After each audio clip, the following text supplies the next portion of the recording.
할렐루야. 오늘도 참으로 좋은 날입니다. 저는 오늘 갈라디아서 4장 21절에서 31절 말씀을 본문으로 참 자유에 이르려면 이라고 하는 말씀을 전하고자 합니다.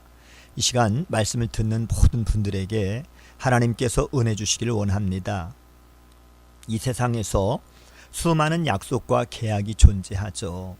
그 중에 어떤 약속은 이미 그 효력이 다했고 더 이상 의미가 없는 것도 있습니다. 갈라디아 교인들은 유대주의자들의 미혹을 받아 이미 효력이 다한 율법주의에 기웃거렸습니다. 오늘 본문을 통해서 하나님의 영원한 약속을 누릴 참 자유에 이르기 위해서 우리가 어떻게 해야 하는지에 대하여 함께 은혜를 나누기를 원합니다. 참 자유에 이르려면 첫째, 종의 언약을 경계해야 합니다. 율법의 지배 아래에 있고자 하는 자들은 율법의 지배가 진정으로 무엇을 의미하는지 알지 못합니다. 바울은 갈라디아 교인들에게 율법의 지배가 무엇을 의미하는지 사라와 하갈을 비유로 들어서 깨우쳐주고 있는데요.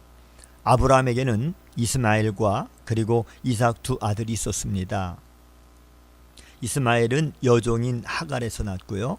이삭은 아내인 사라에게서 났습니다. 동일한 아버지를 두었지만 이스마엘과 이삭의 신분은 완전히 달랐는데요. 어머니의 신분이 자녀의 신분을 결정지은 것입니다. 하갈은 사라의 여종이었기에 이스마엘도 종의 신분을 지녔습니다. 이삭은 비록 나중에 사라에게서 태어났지만 그러나 그는 주인의 아들이었습니다. 바울은 율법의 지배를 이스마엘의 신분에 비유했고요. 복음을 이삭의 신분에 비유했습니다. 사람은 누구나 율법의 행위로는 참 자유에 이르지 못하는 것이지요. 왜냐하면 율법은 우리를 저주 아래서 가둘 뿐이지 우리에게 하나님의 자녀 되는 권세를 줄 수가 없기 때문인 것입니다. 이스라엘을 종으로 구속했던 하갈의 신분처럼 율법은 우리를 종으로 만들 뿐입니다. 하지만 하나님은 그리스도의 복음을 통해서 우리에게 영생에 이르는 참 자유를 주셨는데요.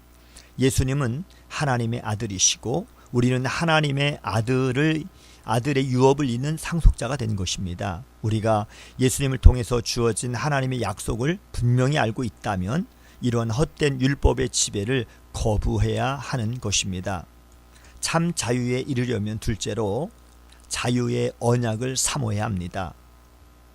유대주의자들은 그리스도의 복음 안에 있는 하나님의 약속과 자유를 제대로 이해하지 못하고 어리석은 율법주의를 고집했습니다.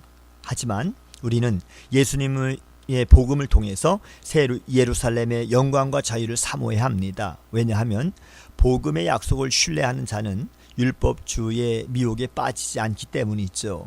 이미 성경은 복음을 통해서 많은 사람들이 자유에 이르게 될 것을 예언했는데요. 잉태치 못했던 사라가 이삭을 낳아서 약속의 시인 예수님을 통해 셀 수 없이 많은 언약의 백성을 얻은 것입니다. 하갈이 상징하는 이 율법주의는 어떠한 자유도 보장하지 못하지만 그러나 하나님의 약속은 사라를 통해서 예수님을 통해서 주어졌기 때문입니다. 갈라디아 교인들이 복음만 꼭 붙든다라고 한다면 그들은 약속의 자녀가 되는 것이지요. 율법주의자들은 예나 지금이나 주인의 자녀들, 다시 말씀드린다면 복음의 자녀들을 핍박합니다. 이러한 율법주의자들은 하나님의 약속과는 아무런 상관도 없는 자들이며 결국 하나님 나라를 상속받지 못하는 것입니다. 예수 그리스도의 복음 안에 있는 자는 누구나 믿음으로 주인 하나님의 아들이 되며 참 자유와 함께 주인의 유업을 이을 자가 되는 것이지요. 우리를 의롭게 하고 영원한 자유를 주시는 은혜가 예수님의 복음 안에 있다라고 하는 사실 꼭 기억하십시오. 율법이란 예수 그리스도의 복음이 이르기 전에 잠시 우리를 그리스도께로 인도한 후견인에 불과했습니다. 이제 약속의 주체이신 예수님께서 이 땅에 오셨고 율법은 그 역할을 다 한 것입니다. 갈라디아 교인들은 효력이 단 무효한 이러한 율법에 집착했지만 우리에게 참된 자유를 주고 그리고 하나님의 약속을 보장해 주는 것은 예수 그리스도의 복음인 것입니다. 인류에게 참 자유와 영원한 생명을 주실 분은 오직 예수 그리스도뿐입니다. 오늘도 복된 날 참 자유에 이루기 위해서 종의 언약을 경계하며 자유의 언약을 사모하는 복된 하루가 다 되시기를 주님의 이름으로 축복합니다. 샬롬.